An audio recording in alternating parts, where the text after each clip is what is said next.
ಎಲ್ಲರಿಗೂ ನಮಸ್ಕಾರ.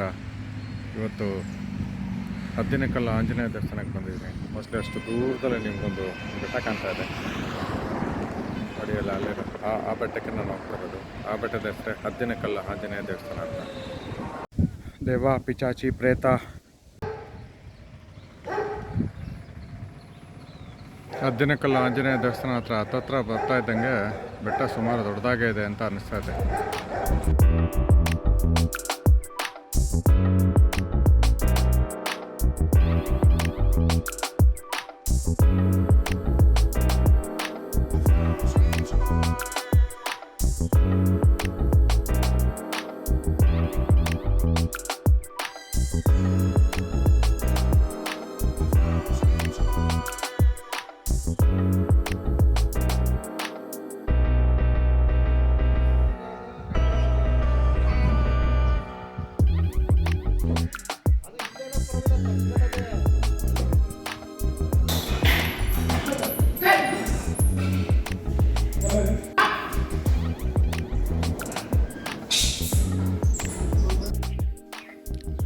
ಇವತ್ತು ಶನಿವಾರ, ಆಂಜನೇಯನ ವಾರ.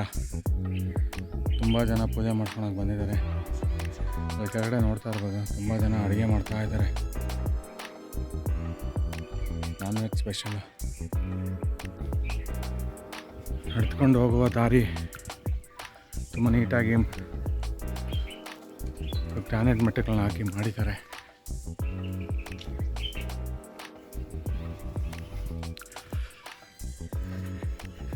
ಇವಾಗ ಸರಿಸುಮಾರು 10:30,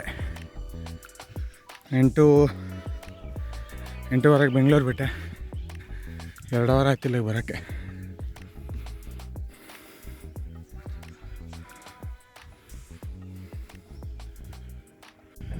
ಬೆಟ್ಟಕ್ಕೆ ಹೋಗೋ ದಾರಿಲಿ ಅಲ್ಲಲ್ಲಿ ಬಂಡೆಗಳ ಮೇಲೆ ಆಂಜನೇಯ ಸ್ವಾಮಿಯ ಚಿತ್ರ ಬಿಡಿಸಿದ್ದಾರೆ.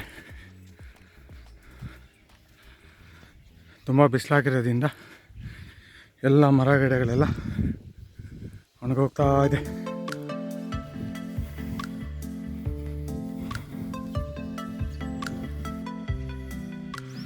ಅಲ್ಲಿ ನೋಡ್ಬೋದು, ಒಬ್ಬರು ನಡ್ಕೊಂಡು ಹೋಗ್ತಾ ಇದ್ದಾರೆ. ಸೊ ಈಗ ಹತ್ತಿ ಇಲ್ಲಿ ಅದ್ರ ಮೇಲ್ಗಡೆ ದೇವಸ್ಥಾನ ಇದೆ, ಅಲ್ಲಿ ತನಕ ಹೋಗ್ಬೇಕು.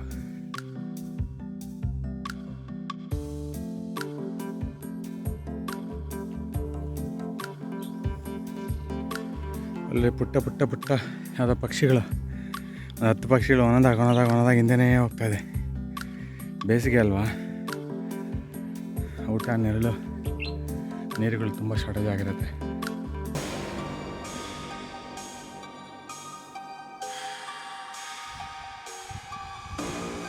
ಈ ಬೆಟ್ಟದ ವಿಶೇಷತೆ ಏನು ಗೊತ್ತಾ? ನಮ್ಮ ಪ್ರತಿಯೊಬ್ಬರು ಮನೆಯಲ್ಲೂ ನಮ್ಮ ಆಡು ಭಾಷೆಯಲ್ಲಿ ಒಂದೆರಡು ಪದಗಳನ್ನ ಯೂಸ್ ಮಾಡ್ತಾ ಇರ್ತೀವಿ. ಆ ರೀತಿ ಆಡಬೇಡ, ಈ ರೀತಿ ಆಡಬೇಡ ಅಂತ. ಸೊ ಎಕ್ಸಾಂಪಲ್ ಬಂದು, ದೆವ್ವ ಮೈ ಮೇಲೆ ಬಂದಂಗೆ ಆಡ್ತಾ ಇದೆಯಾ, ಪಿಚಾಚಿ ಏನಾದರೂ ಮೈ ಮೇಲೆ ಬಂದಿದೆಯಾ ಅಂತ ಯೂಶಲಾಗಿ ನಾವು ಸಣ್ಣ ಪುಟ್ಟ ವಿಷಯಕ್ಕೆಲ್ಲ ಮಾತಿಗೆ ಬೈದಾಡ್ತಾ ಇರ್ತೀವಿ. ಆ ಥರ ಅನುಭವ ಉಳ್ಳವ್ರನ್ನ ಇಲ್ಲಿ ಬಂದು ಪೂಜೆ ಮಾಡಿಸಿದ್ರೆ ಸರಿಯಾಗ್ತಾರೆ ಅನ್ನೋದು ಪ್ರತೀತಿ. ಬೆಂಗಳೂರಿಂದ ಅಥವಾ ಮೈಸೂರಿಂದ ಈ ದೇವಸ್ಥಾನಕ್ಕೆ ಬರಬೇಕಂದ್ರೆ ಯಡಿಯೂರಿಗೆ ಬನ್ನಿ ಅಥವಾ ಬೆಳ್ಳೂರು ಕ್ರಾಸ್. ಎರಡರಲ್ಲೊಂದು, ಯಡಿಯೂರು ಮತ್ತು ಬೆಳ್ಳೂರು ಕ್ರಾಸ್. ಮಧ್ಯ ಬಲಗಡೆ ಆದಂಗೆ ಒಂದು ಆರ್ಚ್ ಇರುತ್ತೆ. ಹದ್ದಿನಕಲ್ಲು ಆಂಜನೇಯ ಸ್ವಾಮಿಗೆ ಸ್ವಾಗತ ಅಂತ. ಭೈರಸಂದ್ರ ಹಳ್ಳಿಗೆ ಬರಬೇಕು ಅಲ್ಲಿಂದ. ಅಣ್ಣ, ದೇವಸ್ಥಾನ ತೆಗ್ದಾರಾ? ನಡ್ಕೊಂಡು ಹೋಗೋ ದಾರಿ ಅಂತೂ ತುಂಬ ಚೆನ್ನಾಗಿ ಮಾಡಿದ್ದಾರೆ. ಪುಟ್ಟ ಬಂಡೆಗಳನ್ನ ಮೆಟ್ಲುಗಳ ರೀತಿ ಜೋಡಿಸಿ ಹತ್ತೋದಕ್ಕೆ ಕಷ್ಟ, ಬಟ್ ಅದು ನಾವು ಮ್ಯಾನೇಜ್ ಮಾಡ್ಬೋದು. ಈ ಬೆಟ್ಟಕ್ಕೆ ಹದ್ದಿನಕಲ್ಲು ಅಂತ ಏನಕ್ಕೆ ಕರೀತಾರೆ ಅಂದರೆ ಮೇಲ್ಗಡೆ ಹತ್ತು ಬಾಯಿ ಥರದ ರೀತಿಯಲ್ಲಿ ಒಂದು ಬಂಡೆ ಇದೆ.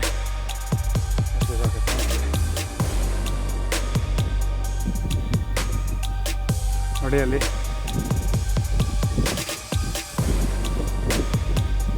ಆ ಒಂದು ಬಂಡೆ ಒಂದು ಹತ್ತು ತನ್ನ ಬಾಯಿನ ಓಪನ್ ಮಾಡಿಕೊಂಡ್ರೆ ಹಾಗೆ ದೂರದಿಂದ ಕಾಣುತ್ತೆ.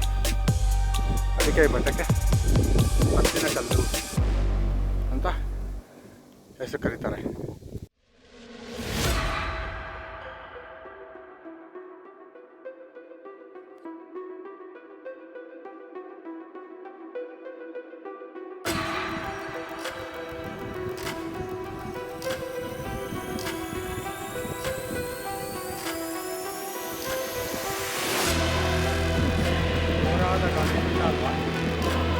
ಸಹಜ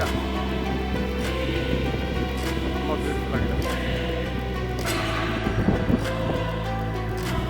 ಈ ಬೆಟ್ಟದ ಮೇಲೆ ಆಂಜನೇಯ ದೇವಸ್ಥಾನ ಸರಿಸುಮಾರು 12ನೇ ಶತಮಾನದಲ್ಲಿ ಸ್ಥಾಪನೆ ಮಾಡಿರ್ತಾರೆ. ಅದು ಚೋಳರ ಕಾಲದ ಒಂದು ಸ್ಥಾಪನೆ ಮಾಡಿರೋ ಇದು ದೇವಸ್ಥಾನ.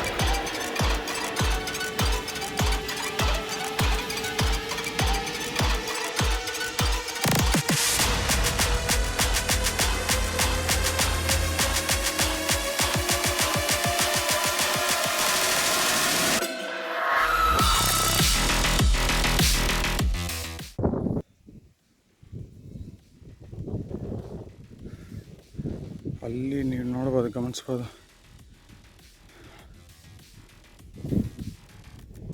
ಬೆಂಗಳೂರು ಟು ಮಂಗಳೂರು ಹೈವೇ ಅದು. ಒಂದು ಚಿಕ್ಕದಾಗಿ ಹೆಬ್ಬಾಗಿಲು, ಬೈರಸಂದ್ರದ ಹೆಬ್ಬಾಗಿಲು ಅದೇ. ಅಲ್ಲಿ ಯಾರೋ ಲೇಔಟ್ ಎಲ್ಲ ಮಾಡೋಂಗೆ ಸೈಟೆಲ್ಲ ಡೈವರ್ಷನ್ ಮಾಡಿದ್ದಾರೆ, ಡಿವೈಡ್ ಮಾಡಿದ್ದಾರೆ. ಹಾಗೆಯೇ ಹೊರಗಡೆ ಬಂದರೆ ಈ ಬೆಟ್ಟ ತಪ್ಪಲಲ್ಲಿ ಸಿಗೋದೆ ಬೈರಸಂದ್ರ.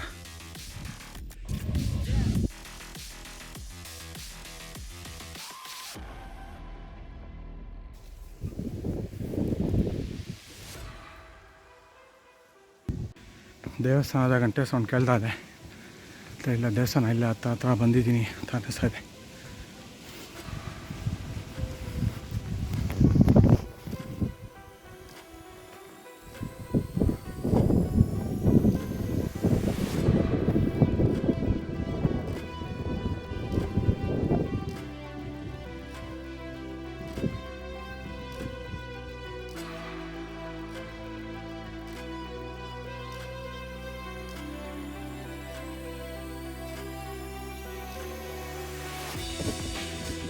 ಪುಟ್ಟದಾದ ಕೊಳ ಮಾಡಿದ್ದಾರೆ, ಮಾಡ್ಬೋದು. ಬೆಟ್ಟದ ಮೇಲೆ ಪರವಾಗಿಲ್ಲ ವಿಶಾಲವಾದ ದಾರಿ ಕೂಡ ಇದೆ.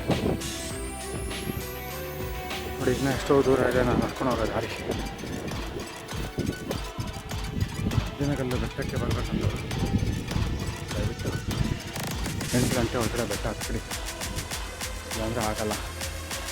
ಸೂರ್ಯ ಬಂದಮೇಲೆ ಏನೇನು ಮಾಡಿದ್ರೆ ಬೆಟ್ಟ ಹತ್ತಕ್ಕೆ ತುಂಬ ಕಷ್ಟ, ಬೇಗ ಸುತ್ತಾಗ್ಬಿಡ್ತೀವಿ. ಇನ್ನೂ ತುಂಬ ದೂರ ಆಗ್ತದೆ, ಫುಲ್ ಸುಸ್ತು.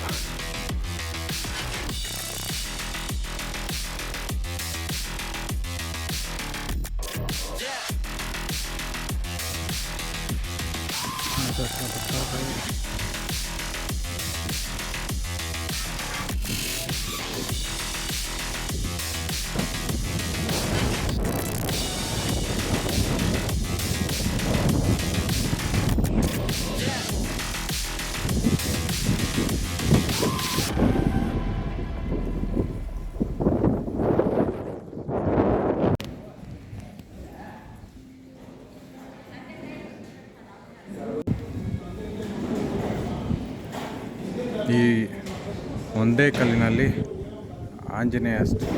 ಆಂಜನೇಯ ಹಾಗೂ ರಾವಣನ ಮಗ ಇಂದ್ರಜಿತನ ಒಂದು ವಿಗ್ರಹನ ಕೆತ್ತಿದ್ದಾರೆ. ನೋಡ್ಬೋದು ಇಲ್ಲಿ ಕೆಳಗಡೆ.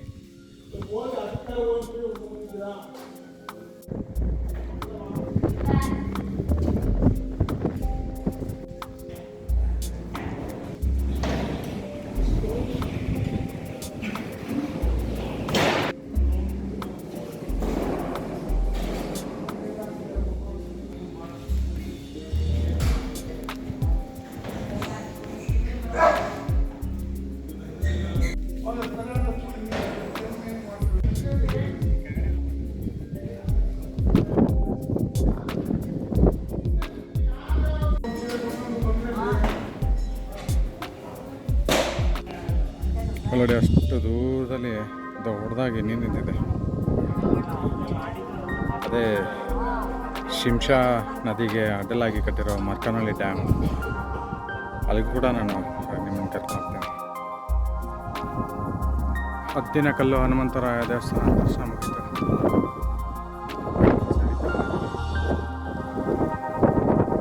ಜನಗಳು ಸ್ವಲ್ಪ ಜನನೇ ಬರ್ತಾ ಇದ್ದಾರೆ. ಯಾಕಂದರೆ ಇಲ್ಲಿ ಬಂದಾಗಲೇ ನನಗೂ ಗೊತ್ತಾಗಿದ್ದು ಇಲ್ಲಿ ಯಾವ ಥರ ಸಮಸ್ಯೆ ಇರೋ ಜನಗಳು ಬರ್ತಾರೆ ಅಂತ.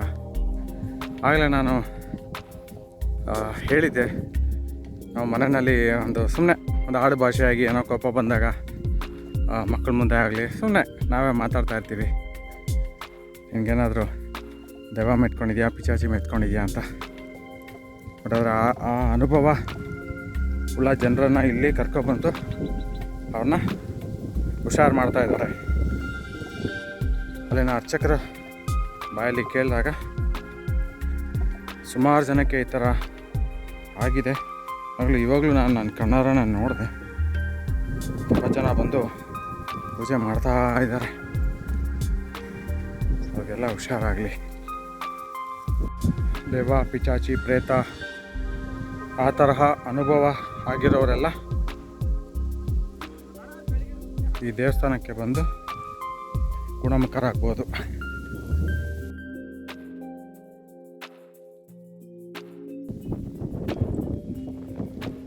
ಸುಮಾರು ಈ ದೇವಸ್ಥಾನ 900 ಮೀಟರ್ಷ್ಟು ಎತ್ತರದಲ್ಲಿ ಇದೆ.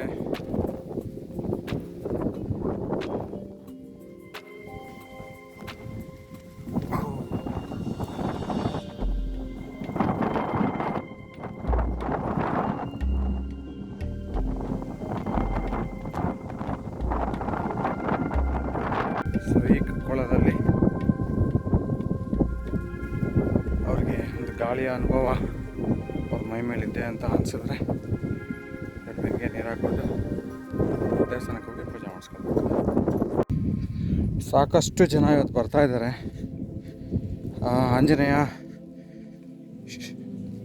ಆಂಜನೇಯನ ವಾರದ ದಿನ ಬಂದು ಶನಿವಾರ.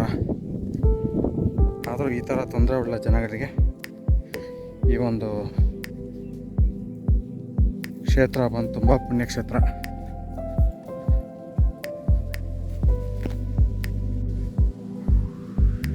ಟ್ರೆಕ್ಕಿಂಗ್ ಮಾಡೋರಿಗೂ ಒಳ್ಳೆ ಜಾಗ ಹಾಗೂ ಒಳ್ಳೆ ಅನುಭವ ಕೊಡುತ್ತೆ.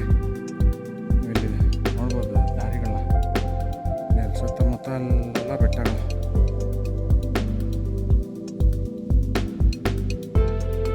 ಅಲ್ಲಿ ನಾನು ಹಿಂದೆ ನೋಡ್ತಾ ಇರ್ಬೋದು ಹದ್ದಿನಕಲ್ಲಿನ ರೂಪದಲ್ಲಿ ಬಂಡೆ ಯಾವ ರೀತಿ ಇದೆ ಅಂತ.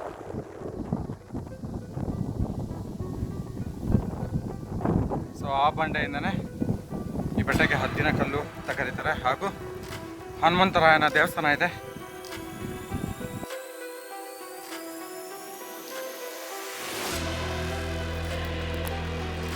ಅಲ್ಲಿ ಕಾಣ್ತಾ ಇರೋದು ಹದ್ದಿನಕಲ್ಲು, ಹದ್ದಿನ ರೂಪದಲ್ಲಿರೋ ಒಂದು ಬಂಡೆ. ಸೊ ಇಲ್ಲಿ ಹೊರಗಡೆಯಿಂದ ನೋಡಿದಾಗ ನಮ್ಗೆ ಬರೀ ಬಂಡೆನೇ ಕಾಣ್ತಾ ಇದೆ. ನಿಜವಾಗ್ಲೂ ಹತ್ತದ ಹೆಂಗಪ್ಪ ಅಂತ ಅನಿಸುತ್ತೆ. ಯಾಕಂದರೆ ಬಂಡೆಯಿಂದ ಆ ಕಡೆ ಹಂಗೆ ಒಂದು 10 ಒಂದು 20 ಅಡಿ ಅಲ್ಲಿ ಒಂದು ಹೂವು ಇರೋ ಒಂದು ಮರಗಳು ಕಾಣ್ತಾ ಇದೆ. ಸೊ ಅದು ನಡ್ಕೊಂಡು ಹೋಗೋಕ್ಕಿರೋ ದಾರಿ, ಮೆಟ್ಲುಗಳು ತುಂಬ ಚೆನ್ನಾಗಿ ಮಾಡಿದ್ದಾರೆ. ಮೋಸ್ಟ್ಲಿ ಇದಾಗಲೇ ನಾನು ತೋರಿಸಿದ್ದೀನಿ ನನ್ನ ಯೂಟ್ಯೂಬ್ ಚಾನಲ್ ಹೆಸರು ಕರ್ನಾಟಕ ಸ್ವರ್ಗ ಅಂತ. ಸೊ ಇವತ್ತಿಗೆ ನನ್ನ ಹದ್ದಿನಕಲ್ಲು ವೀಕ್ಷಣೆ ಮುಗೀತು. ಈ ವಿಷಯ ನಿಮ್ಗೆ ಇಷ್ಟ ಆದಲ್ಲಿ ಸಬ್ಸ್ಕ್ರೈಬ್ ಮಾಡಿ, ಲೈಕ್ ಮಾಡಿ ಹಾಗೂ ಕಮೆಂಟ್ ಮಾಡಿ. Thank you.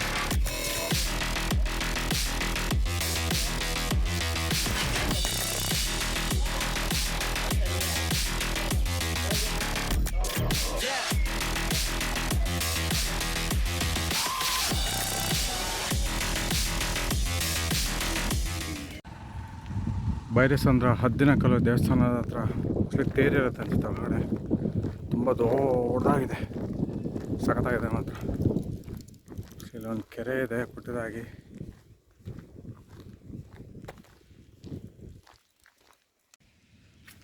ಹದ್ದಿನಕಲ್ಲು ದೇವಸ್ಥಾನಕ್ಕೆ ಬರೋ ಭಕ್ತಾದಿಗಳಿಗೆ ಅಡುಗೆ ಮಾಡ್ಕೊಳ್ಳೋಕ್ಕೆ ಅವ್ರಿಗೆ ಸುಗಮವಾಗಲಿ ಅಂತ ಚಿಕ್ಕ ಚಿಕ್ಕ ರೂಮುಗಳು ಕೂಡ ಮಾಡಿದ್ದಾರೆ.